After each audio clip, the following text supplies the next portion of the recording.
The sun rose gently over the city, painting the streets in soft gold, but for Aaren Cole, it felt as if the light had paused just to witness his breaking point. He stood on the pedestrian bridge above the morning traffic, watching people move forward with purpose, coffee in hand, dreams intact. The air was warm, the sky was clear, and yet his chest felt tight with the weight of another day he wasn't sure he could survive. That morning, under a bright and beautiful sky, Aaren wondered how someone could feel so lost while the world looked so alive. Before we go any further, if you believe in kindness, second chances, and stories that remind us of our shared humanity, please take a moment to like, comment, share, and subscribe to BrightlyHub. Your support helps these stories reach hearts that may be quietly struggling, just like Aaren. Aaren had not always felt this way. There was a time when mornings excited him, when sunlight felt like a promise instead of a reminder of failure. He used to sketch plans in the margins of old notebooks, imagining a future where his ideas mattered and his voice was heard. But life has a way of reshaping dreams without warning.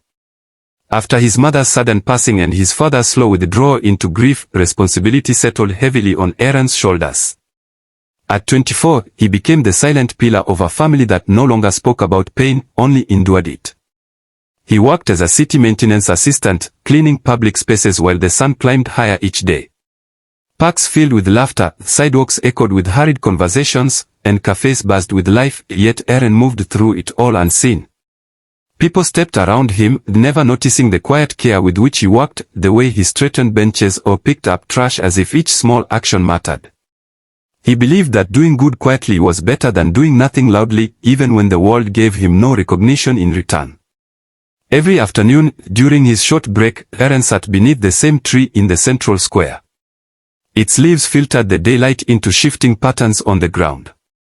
From there, he watched strangers live pieces of their lives, children learning to ride bicycles, couples arguing and laughing, elderly people feeding birds with patient hands. It was there that he began noticing a woman named Celine Ward, who sat on a nearby bench every day, reading with calm focus. They never spoke, but her presence felt steady, like a silent reminder that not all routines were born from exhaustion.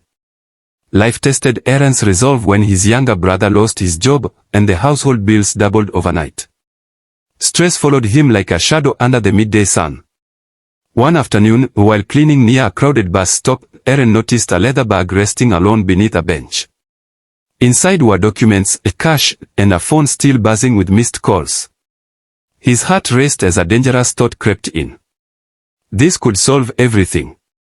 Rent, food, stability, all within reach. The sun overhead felt too bright, as if it were watching him decide who he truly was. Aaren sat on the curb, bag in his hands, torn between survival and self-respect. Memories surfaced of his mother teaching him that character was what you chose when no one was watching. With a slow, shaking breath, he carried the bag to the nearby police kiosk and turned it in. As he walked away, relief mixed painfully with fear. He had chosen honesty, but he didn't know if honesty would choose him back. The following day, sunlight once again filled the square. Aaren returned to his usual tree, exhaustion heavy in his posture. Celine approached him for the first time, her expression gentle yet purposeful. She explained that the bag belonged to her, that she had watched him from a distance as he wrestled with his decision. She told him how rare integrity had become, how his choice had restored her faith in people. Then she did something unexpected. She offered him an opportunity, temporary work assisting at a community arts center she managed, a place built on trust and second chances. Days passed, and the rhythm of Aaron's life began to change. Mornings were still bright, but now they carried possibility. At the center, he helped organize workshops, repair spaces, and listen to stories from people rebuilding their lives. Sunlight streamed through open windows, filling rooms with warmth and quiet determination. For the first time in years, Aaren felt seen not for what he lacked, but for who he was. His brother found work again. Laughter slowly returned to their home. Aaren began sketching once more, this time on clean paper, under open skies. The city hadn't changed, but his place within it had. He walked taller, not because life became easy, but because he learned that doing the right thing could quietly redirect an entire future. Just before this story ends, I have a small request. Please comment below and share which moment in this story stayed with you the most. Your words might be the encouragement someone else needs today. One late afternoon, as the sun dipped lower and painted the square in amber light, Aaren sat beneath his tree again. This time, he smiled. He understood now that kindness doesn't demand immediate reward. It waits patiently, returning when the time is right.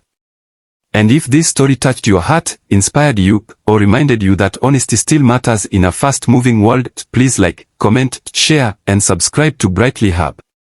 Your engagement keeps these stories alive, reaching others who may be waiting for their own turning point.